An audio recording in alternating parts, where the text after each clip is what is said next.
وعلى الناطق بالصدق والصواب والعادل بالكتاب وعلى مزين المنبر والمحراب الذي كان رأيه موافقا بالحق والكتاب. ایک فارسی غلام تھا، نام اس کا فیروز تھا، کنیت اس کی ابو لولو تھی، فارس کا رہنے والا تھا، مجوسی تھا، آگ کی پرستش کرتا تھا، مغیرہ بن شعبہ رضی اللہ تعالیٰ عنہ کا غلام تھا. یہ حضرت عمر کے پاس آئے اور آ کر یہ کہا کہ مغیرہ بن شعبہ نے میرے اوپر خراج اور ٹیکس زیادہ لگا رکھا. فرمایا کتنا ہے؟ کہ یومیہ 2 درہم. کہ آپ کام کیا کرتے ہیں؟ انہوں نے کہا نقاشی کا نقشے بناتا ہوں، آہن گری کا لوہے کا کام، اور اسی طرح نجاری جو مستری درخان کام کرتے ہیں یہ چکیاں بناتا ہوں. فرمایا تو اتنے فن جانتا ہے، اتنی صنعتیں جانتا ہے، تو اس کے مقابلے میں 2 درہم تو کچھ بھی زیادہ نہیں ہے. زیادہ ہوتا تو میں مغیرہ بن شعبہ سے کہتا.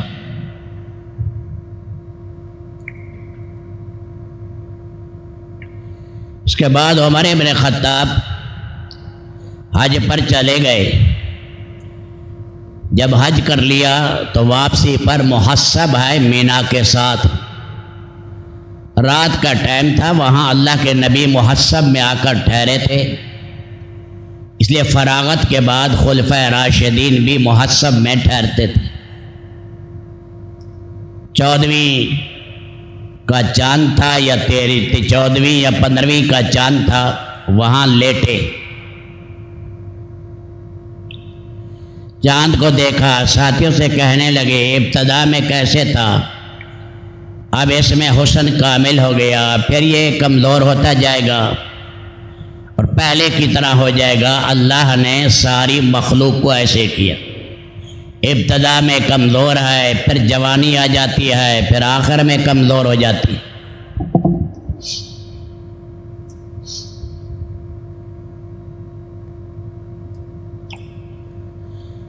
پھر کہا میرے اللہ، میری رعیت بہت بڑھ چکی ہے، میں اب ضعیف ہو چکا ہوں، اے میرے اللہ مجھے اب اپنے پاس بلا لے.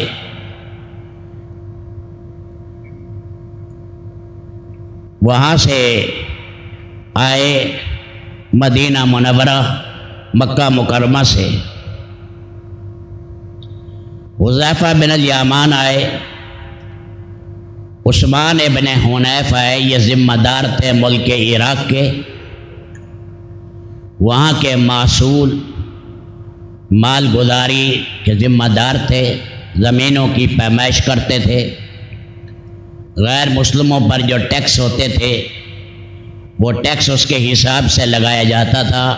یہ عثمان ابن حنیف اس جومیٹری کے پیمائش کے امام تھے. اس نے ملک عراق کی ساری زمین کی پیمائش کی.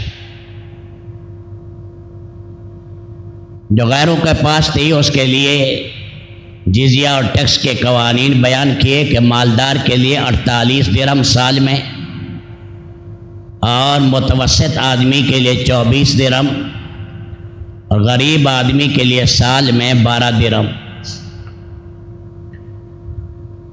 فرمایا کہ مجھے یہ لگتا ہے کہ تم نے کوئی زیادہ ٹیکس رکھ دیا. انہوں نے کہا نہیں، یہ ٹیکس زیادہ نہیں ہے. فرمایا اس کا خیال کرو کہ کسی پر اس کے بوجھ سے زیادہ وزن نہ ڈالو.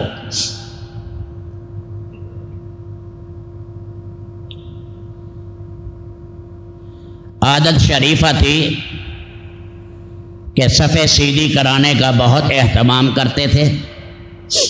16 ذی الحجہ کی صبح کو نماز کے لیے آئے، جہاں فرجہ اور خالی جگہ تھی وہاں صفحے سیدھی کراتے گئے، مجمع کو سیدھا کرتے گئے، کیونکہ صبح کی نماز میں بڑی صورتیں پڑھتے تھے. پہلی رکعت میں حکم بھی ہے کہ رات لمبی کرو تاکہ لوگ اس میں زیادہ شریک ہو سکیں۔ سورۃ یوسف اور سورۃ نحل اکثر پڑھا کرتے تھے۔ یہ جو مجوسی تھا ابو لولو، یہ چھپا ہوا تھا، اس نے خنجر لیا ہوا تھا۔ عبد الرحمن بن عوف نے اور عبد الرحمن بن ابی بکر نے چند دن پہلے دیکھا کہ ایک جگہ ہرمزان جو ایران کا آتش پرست تھا، اور جفینہ جو وہاں کا ایک عیسائی تھا، اور تیسرا یہ مجوسی فیروز ابو لولو، یہ ایک جگہ مشورہ کر رہے ہیں، بیٹھے ہیں۔ انہی کے ہاتھ میں خنجر بھی دیکھا تو بعد میں مر گیا، ورنہ حالات کی تحقیق ہوتی تو معاملہ کی تفتیش ہوتی، پورا حال کھل جاتا کہ منصوبہ کہاں سے بنایا اور کہاں سے چلا۔ ان حضرات نے یہ دیکھ لیا تھا، تو اس نے وہ 2 دھاری خنجر جو تھا، نماز عمر بن خطاب نے شروع کی اور اس نے حملہ کیا زوردار۔ ایک روایت میں 3 وار ہے اور ایک میں 6 وار کیے تیزی سے۔ ان میں ایک خنجر جو لگا وہ ناف اور مثانے کے درمیان میں لگا، باقی اور جگہ لگے تیزی سے۔ سیدنا عمر بن خطاب کے منہ سے نکلا قتلنی الکلب، کسی کتے نے مجھے مارا ہے۔ گر پڑے اور گرتے ہوئے عبد الرحمن بن عوف کا ہاتھ پکڑا اور کہا جلدی مجمع کو نماز پڑھائے۔ عبد الرحمن بن عوف نے مختصر نماز پڑھائی۔ سیدنا عمر بن خطاب انہیں وہاں سے گھر لے گئے۔ بے ہوشی تھی، پھر ہوش آیا۔ ساتھیوں نے کہا نماز آپ کی رہ گئی، لہو بہہ رہا تھا، اس لت پت لہو میں انہوں نے فجر کی نماز ادا کی اور یہ فرمایا ہاں اسلام میں اس شخص کا کوئی حصہ نہیں جو نماز کا اہتمام نہ کرے۔ شور مچ گیا، ہر طرف رونے کی آوازیں آئیں، لوگوں کی چیخیں نکل گئی۔ یہ کمینہ آدمی وہاں سے بھاگا، لوگ اس کو پکڑنے لگے تو اس نے 13 آدمیوں کو زخمی کیا، جس میں 7 شہید ہو گئے اور باقی زخمی ہو گئے۔ ایک صحابی نے اپنی برساتی لی، بڑی چادر لے کر اس پر ڈالی، اس کے منہ کے اوپر، سارے جسم پر۔ جب اس نے دیکھا کہ اب میں پکڑا گیا تو اس نے خودکشی کر کے خنجر اپنے اوپر چلا کے اپنے آپ کو ہلاک کر دیا۔